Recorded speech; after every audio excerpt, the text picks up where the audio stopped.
Thank you for joining our session on sleep. Hopefully you haven't attended expecting to have an hour's sleep. But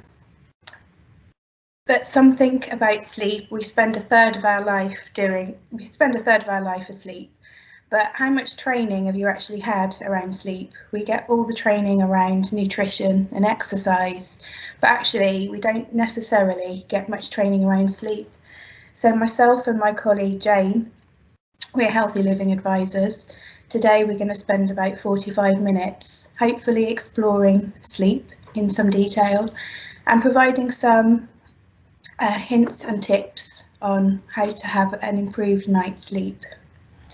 So last year, insomnia was Googled more than any other time, and 55% of people in the UK are struggling with sleep, lacking the ability to switch off and relax. So I'd like to actually start the session by launching a word cloud, and this is where I'd like you to think of a couple of words. What is the biggest challenge you are experiencing regarding sleep? So I'm just going to launch a word cloud, and hopefully in front of your screen you can see, can anyone see a form that's popped up asking you to put a couple of words in?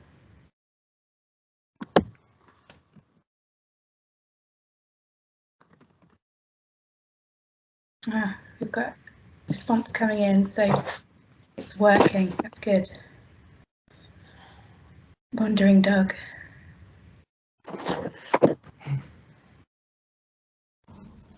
So we've got quite a few responses already. Waking in the night, overthinking, wandering dog, that's intriguing. Staying asleep, occasional insomnia, getting off to sleep.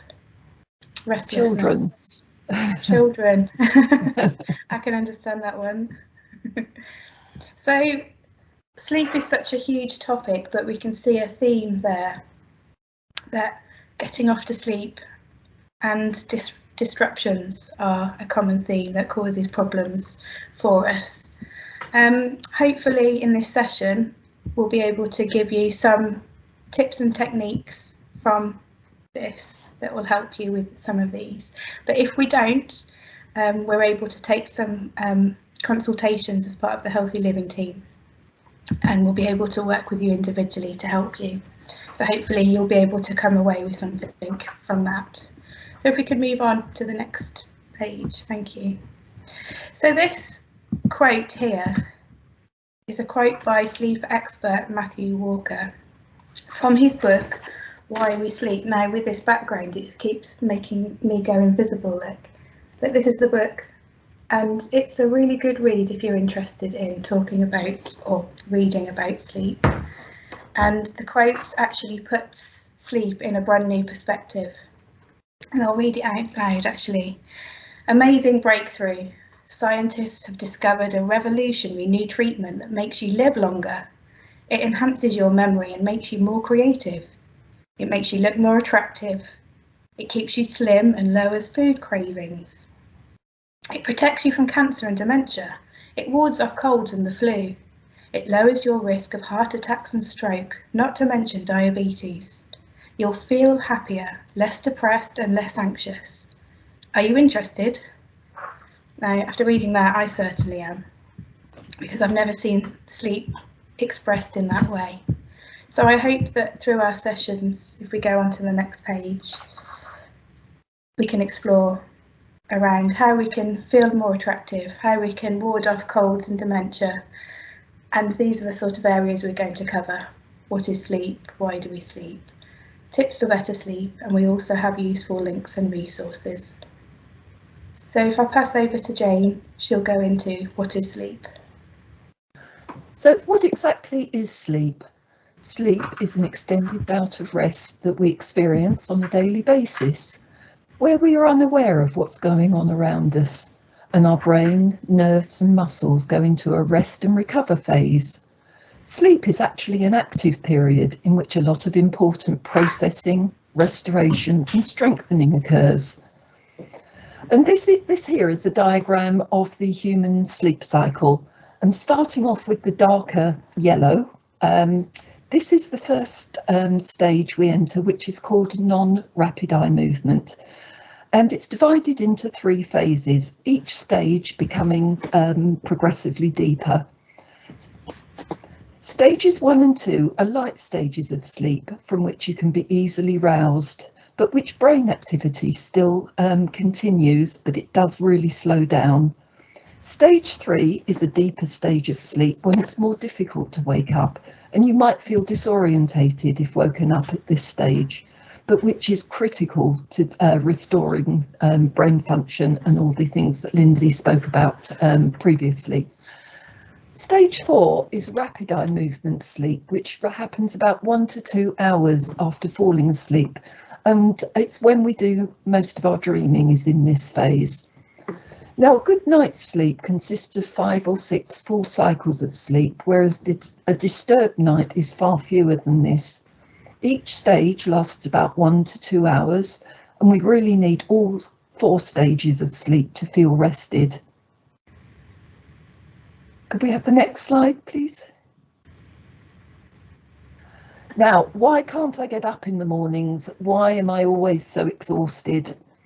This is something many of us will be familiar with, and it's all to do with our circadian rhythm, our body clock, the natural cycle of physical, mental and behaviour changes that the body goes through in a 24-hour cycle. Circadian rhythms are mostly affected by light and darkness and are controlled by a small area in the centre of our brain called the hypothalamus, and this controls our hormone system. When you're out of sync with the master clocks in your brain, a lot of your energy may be used up just trying to keep going when you're feeling tired. But when you live in sync with your body clock, you're not fighting against it, against nature, and you should have more energy. So if you do feel tired all the time, it may be that you're living against your genetically predetermined chronotype, your body's natural disposition to be awake or asleep at certain times. And there are thought to be about 4 different chronotypes. Number 1 is the early riser, like a lark, up with the lark, or like a lion. Number 2 is a late riser, like the night owl. Number 3 is the in-betweener, like a bear, and most of us are actually like this. And then a few people are like a dolphin, someone who will only need a few hours sleep at a time and is often active late into the night. Each one has a different inner schedule, and if you can adjust your lifestyle so that you're moving, eating and sleeping in sync with your chronotype, sticking to a revised daily routine may end up giving you more energy. This may be achievable with more flexible working hours, but to a certain extent you can also train your body and mind by slowly adapting your routine and your lifestyle over a period of time, allowing for some adjustment to take place, and this may help you to feel better. Next slide, please. So I'm most definitely a night owl, and I'm quite glad that this presentation is in the afternoon, because if it was first thing in the morning, I barely get myself awake and I'm trying to get my brain into gear, but it just doesn't work. So I know from my experience that it's a good way to plan for me to do things in the afternoon rather than in the morning. So it's always good to have that reflection about ourselves, to do those things that are more energy draining when we have more energy in line with our circadian rhythms. So moving on to why do we sleep? There's a video I'm about to show you, and it takes a look at how sleep works, why we're not getting enough sleep, and what happens if you don't sleep, and an idea about where sleep came from in the first place. Enjoy.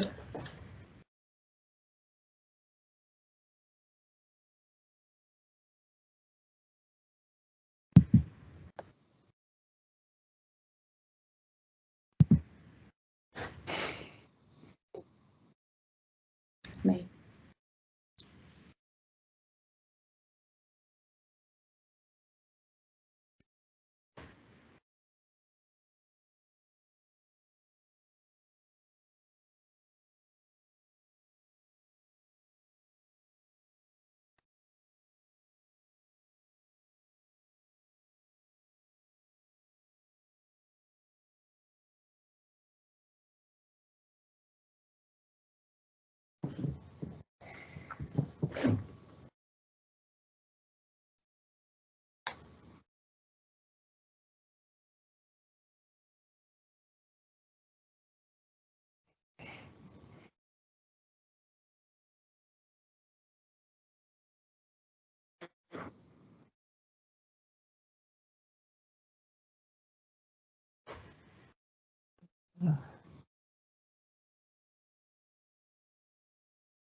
So it says in that video there how important light is, and also mentioned about sleep deprivation. And actually this is leading on to a poll again I'd like to do with you, because if I'd launch this poll, if you can consider the question, how long does it take you to fall asleep, and pick the option most closely related to the average time it takes you to fall asleep.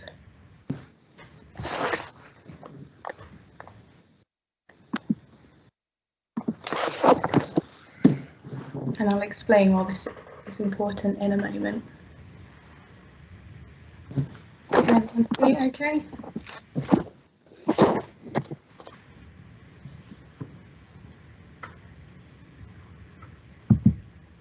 So we've got some results come through, so I'll close the poll.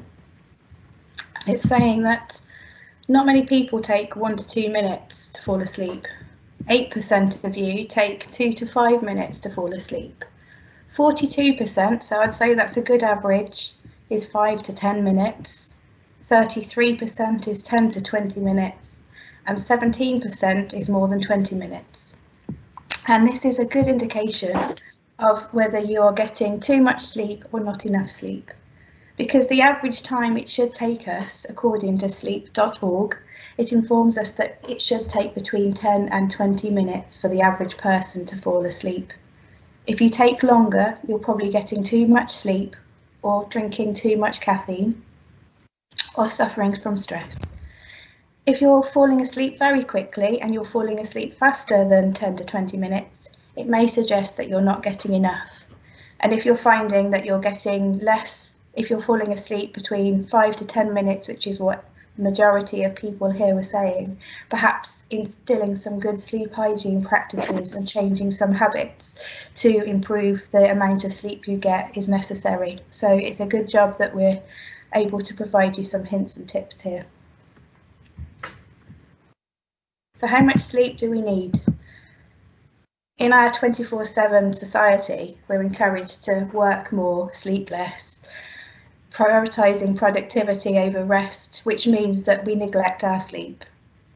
And it's been mentioned in the video that it's really detrimental to our health, including heart disease, diabetes and obesity if we don't get enough sleep. And the side effects of not enough sleep also include a lack of focus and motivation. How often do you wake up and feel forgetful or in a bit of a low mood when you haven't had enough sleep? Or you feel tired throughout the day and you're less motivated. But if we want to be around to get the benefits of all this hard work that we're being pushed to do, perhaps it's time to start reframing sleep as a positive form of self-care rather than a value-added extra. And then if we move on to the next slide. The trouble is, it's not that easy. We have many sleep disruptors.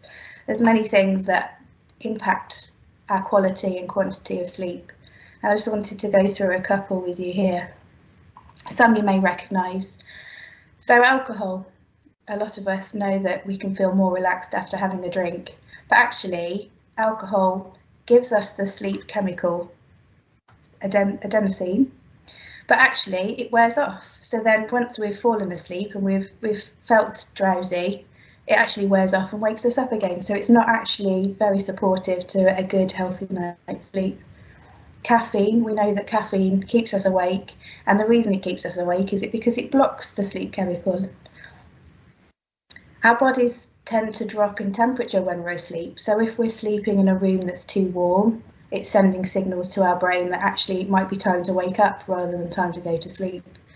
And obviously if it's too noisy and too light, light, as we've explained, is highly important to setting our circadian rhythm. And so we need to be sending all the signals to our brain that it's bedtime and it's not time to be waking up. Stress is obviously an indicator to our brain that there's something that we need to stay alert for. And sleep is not safe. So when we're feeling stressed, we don't sleep very well because we're sending signals to our brain that it needs to stay alert, there's something to deal with.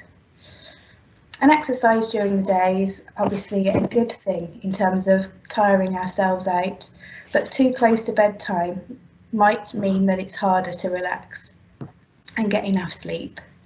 There's also eating the wrong food. So if you're having spicy, hard to digest foods, we're giving our brains and bodies something to do. We're giving them some digestion tasks rather than rest and relaxation. Sharing your bed. Snoring is one of the top complaints of a disturbed night's sleep when sharing a bed, and it's actually something we'll go into a little bit later. And again, we go back to light. Light is the common theme throughout this, and it's very important that we recognise just how much it impacts our ability to sleep or not. And having computers, laptops, mobile phones, televisions, exposure is telling our brain that it's daytime, time to be awake. It's the wrong kind of light, and it's not setting the right mood for going to sleep, and will disrupt our sleep cycle. And after the past few years that we've had, there's actually a new term due to the pandemic, coronasomnia, and it's a new term that refers to sleep problems because there's been an increase in stress and anxiety over the past few years due to the pandemic, and 70% of people have reported one or more new sleep challenges since the start of the pandemic. How often do you find that you're tired but you stay up late despite being tired? Does anybody here do that? No. Sometimes people find that they don't have enough time in the day and they're not having enough self-care, so they're actually staying up late, and it's called revenge bedtime procrastination. And it means that you don't get enough sleep, but you're finding some segment of time during the night for your own activities and a bit of space, but actually it's just detrimental to the quality and quantity of sleep. And it's important, if you're not sleeping properly and it's been going on for more than 4 weeks, to see your GP so that they can rule out medical conditions that causes sleep challenges, because obviously issues such as trauma or the menopause is important to be dealt with before you can have some benefits from changing your sleep habits and encouraging new bedtime routines. We'll move on to the next slide. So I'm going to talk for a minute about sleep and ageing. So when you're a child or a teenager, it seems entirely possible that you can sleep for 12 hours at a time without waking up at all. But when you get older, it's much more difficult. Adults require the same amount of sleep from the age of 20 into later adulthood, but many older adults get less sleep than they need. Good sleep is important to health and emotional well-being at any age, but it's vital for older adults because it helps to improve memory, repair cell damage, and, as Lynsey said, to prevent disease. Changes in sleep patterns are part of ageing, and it's normal, but common factors linked to poor sleep include medical and mental health conditions, physical pains such as back pain, joint problems, restless leg syndrome, having to get up in the night to use the bathroom, and stress, anxiety and depression can also have an effect. So managing the physical and emotional causes of poor sleep and using good sleep habits can improve our sleep, but the medications that we're given for these problems can affect our sleep too. So insomnia can be a side effect of some widely used medications, prescription drugs, over-the-counter medicines, and also nutritional supplements. Here are a few that can have an effect on your sleep. Medication prescribed for the heart, high blood pressure and prostate problems can affect the levels of melatonin. That's the hormone that helps control your sleep cycle, your body clock, and cause you to wake at night. And they can also cause side effects like leg cramps and coughing, which will, can easily wake you up. Drugs used to treat depression, such as SSRIs, and also anxiety, can change the way that your brain cells communicate. And insomnia can be a side effect that's very common with these medications. Pills to lower inflammation and treat many illnesses, including asthma, allergic reactions, and also autoimmune conditions can cause sleeplessness. And statins used to lower cholesterol levels can also cause muscle pain that can make it hard to sleep. So if you're having problems with this, do see your doctor, because there are lots of different types of statins that you may be able to change to. Some asthma medicines may cause sleep problems, and also some inhalers can cause jitteriness, which makes getting to sleep difficult. And now looking at over-the-counter drugs, for example, non-drowsy antihistamines, decongestants that we use for colds, and cough suppressants can cause agitation, which also makes it difficult to sleep. Some pain remedies have caffeine in them, which can keep you awake at night. And nicotine, another stimulant, which is found in patches, gum, sprays that can help you stop smoking, and other products like Champix that will help you break the smoking cycle and habit can also affect our sleep. And also nutritional supplements, for example, glucosamine and chondroitin that many people take together to relieve arthritis, can also cause insomnia. So a mineral that's gained some attention as a potential sleep aid is magnesium. As on the chemical level, it aids the sleep process by regulating melatonin and quieting down nerve activity. It's thought that many people may actually be deficient in magnesium. So you could try eating more magnesium-rich foods such as avocados, nuts, bananas, chickpeas, beans, seeds, particularly pumpkin seeds, whole grains, leafy greens, fatty fish such as salmon, mackerel, trout, and also the nicer one, dark chocolate. So what can you do? Many other things other than medications can also cause insomnia, but if you are having trouble sleeping, do check the packaging on a medication you're buying or taking, or do some research to see whether it's a possible side effect. Don't ever stop taking a prescription medicine without first checking with your doctor. Worry and stress can also make it difficult to get good sleep. Lack of exercise may increase daytime sleepiness, and having an afternoon nap may make it harder to fall asleep at night.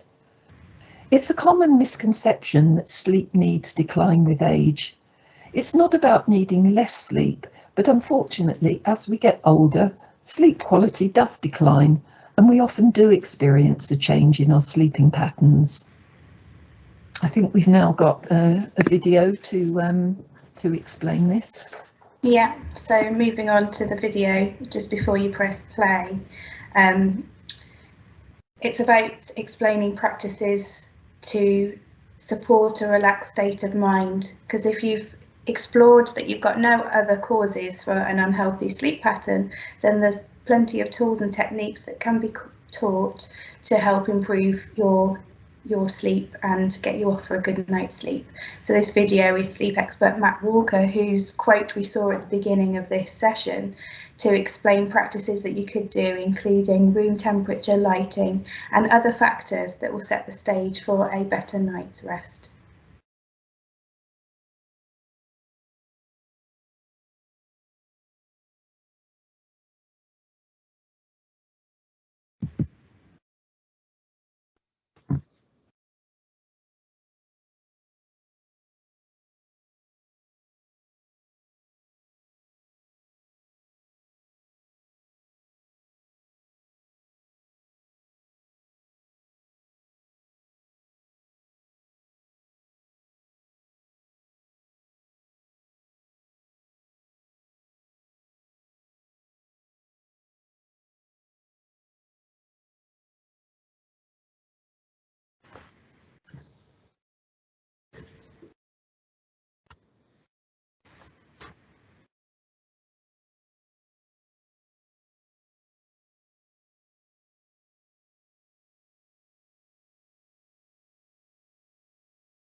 So it's quite an interesting video. Oh, thank you. It's quite an interesting video. It's talking about regularity and darkness, and obviously regularity and darkness is quite a challenge when you're a shift worker. So we thought that we would include some tips here for better sleep when you're working shifts. And 7, sorry. So you've got expose yourself to bright light when you wake, almost as if you're trying to replicate waking up to the sunshine. And avoid working in a high number of consecutive night shifts in a row without a break if you can. Try not to perform many tasks on your way to or from your shift, because then you'll be energizing yourself and making it hard to relax again, to go back to sleep. Wear dark wraparound sunglasses to shield yourself from sunlight. So you might look like a vampire, but it's actually a very good way of telling your brain that actually it's sleep time. Limit caffeine and alcohol. That seems to be something that we're repeating over and over again, but it's very important that I think sometimes we don't realise just how much impact caffeine and alcohol has on disrupting our sleep. Stick to regular sleep-wake schedules, and if you find that your schedule is too late, take it back in increments, slowly training yourself back to where you need to be to get enough sleep. And use a blackout blind or heavy curtains to block sunlight when you sleep during the day. So that will help in relaxing you, ready for a good night's sleep. And if we can move on now, we're going to give you some examples and practices around relaxation. So we heard from the video and from Lynsey just now about some tips to help you sleep. And now here are a few breathing exercises for you to try that will help slow your heart rate, which prepares your body and your mind for sleep by making sure that you're not overly stimulated at bedtime.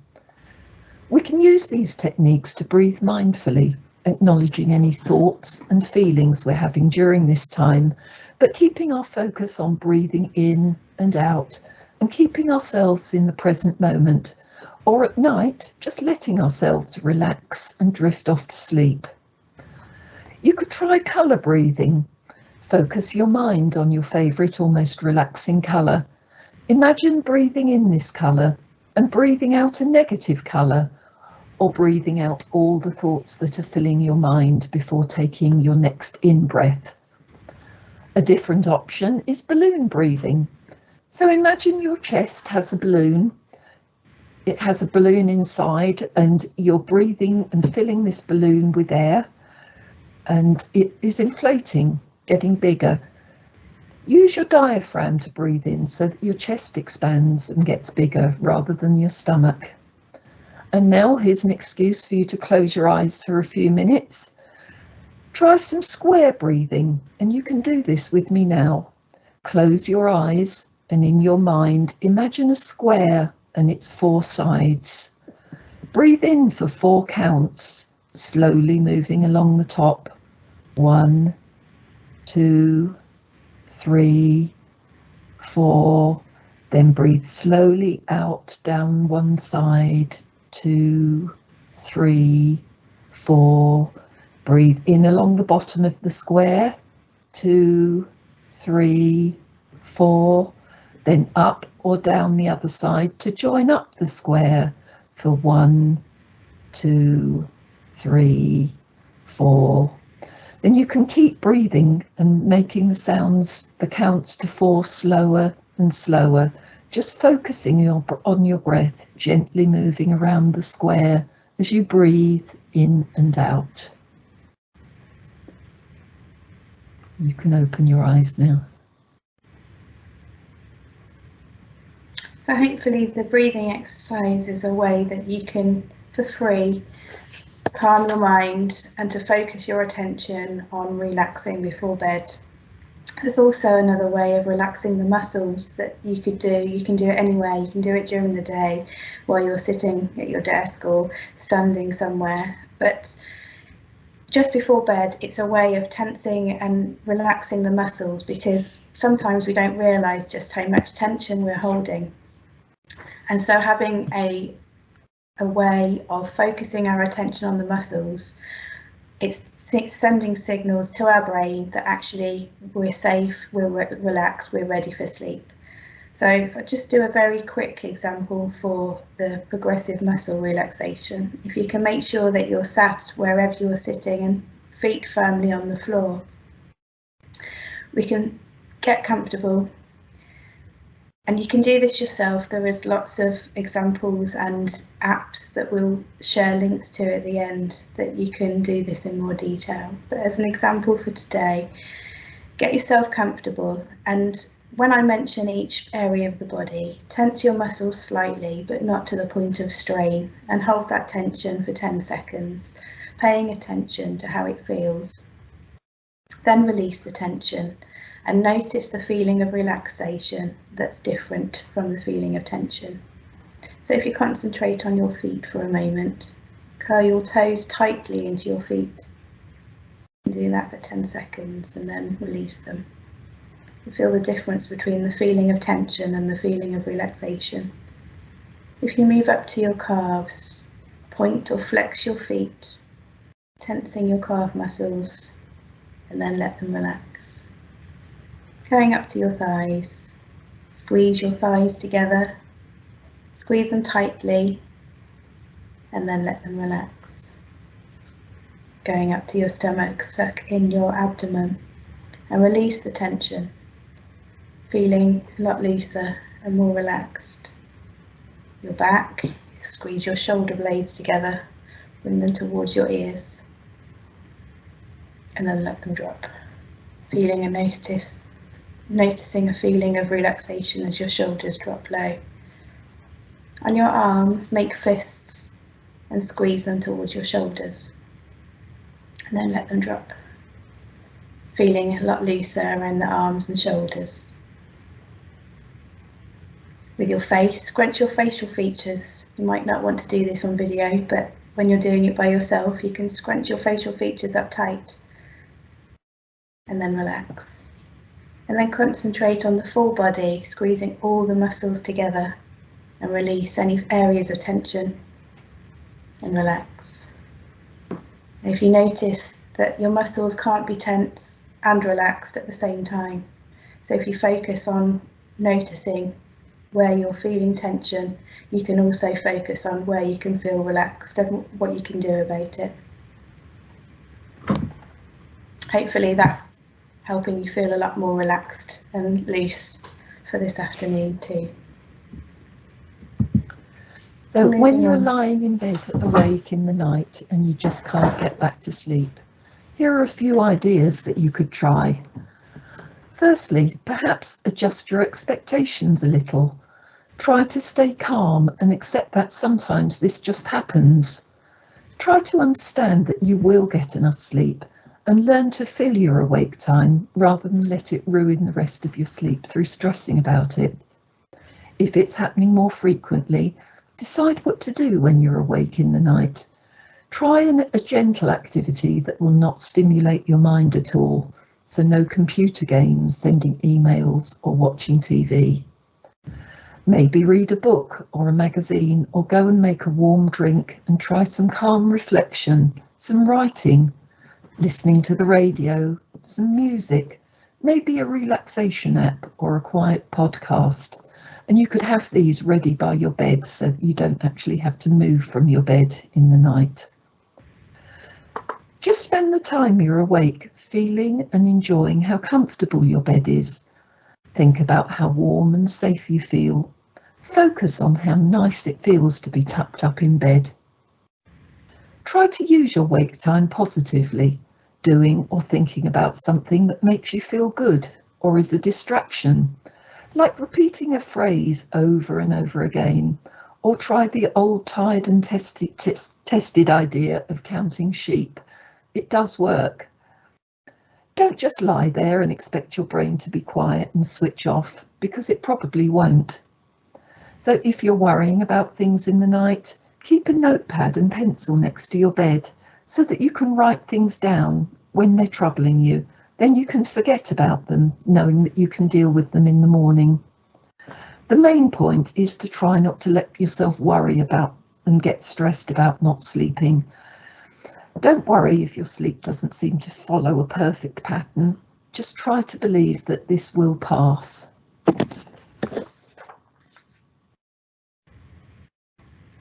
Could we have the next slide, please?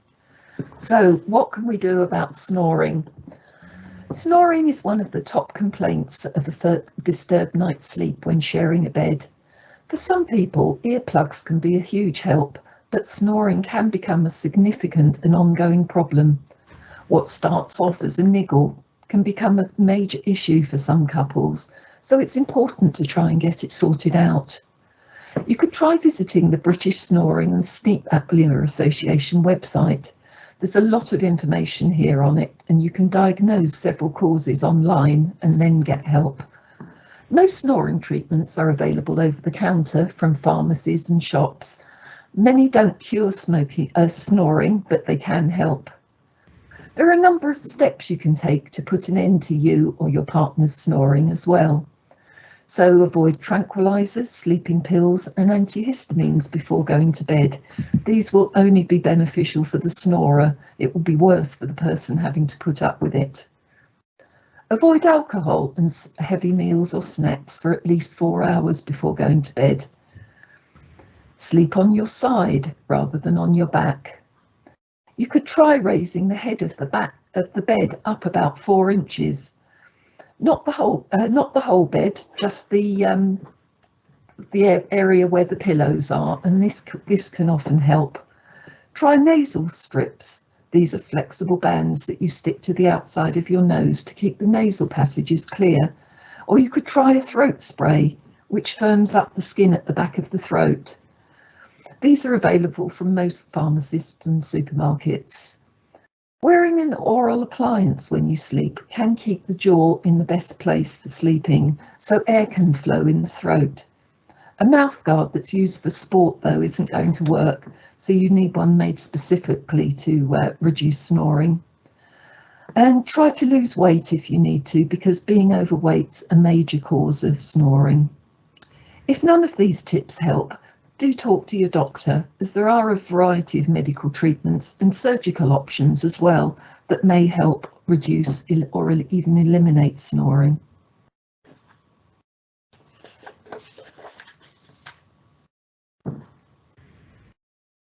So if it can be solved, there's no need to worry. And if it can't be solved, worry is no use. And going back to the sleep poll from earlier, mentioned overthinking at night and getting off to sleep and restlessness, a lot of that can be attributed to worry. So Jane mentioned some wonderful techniques there about journaling and writing down your worries if you're waking into the night. So you know that once you get it out of your head, it seems a lot clearer and you don't need to deal with it until the morning. But we thought that was a lovely quote that's worth remembering sometimes. And then moving on to the next slide. So just remember that you're not alone in this. Many of us have sleep problems from time to time. Try to believe that it will pass. Anxiety about not sleeping will make it worse, so do try some of the tips in this presentation, and also try to focus more on the quality of your sleep rather than the number of hours that you're getting. A few tips to help you feel less tired during the day. Firstly, ensure that you don't become dehydrated, so try and drink lots of water during the day. Dehydration can affect the sleep hormone melatonin, so if you're chronically dehydrated, it can reduce the levels of the amino acids which are needed to produce melatonin, throwing off your circadian rhythm, which is your body clock, and it can make it difficult for you to stay asleep. You could try making a few adjustments to your diet.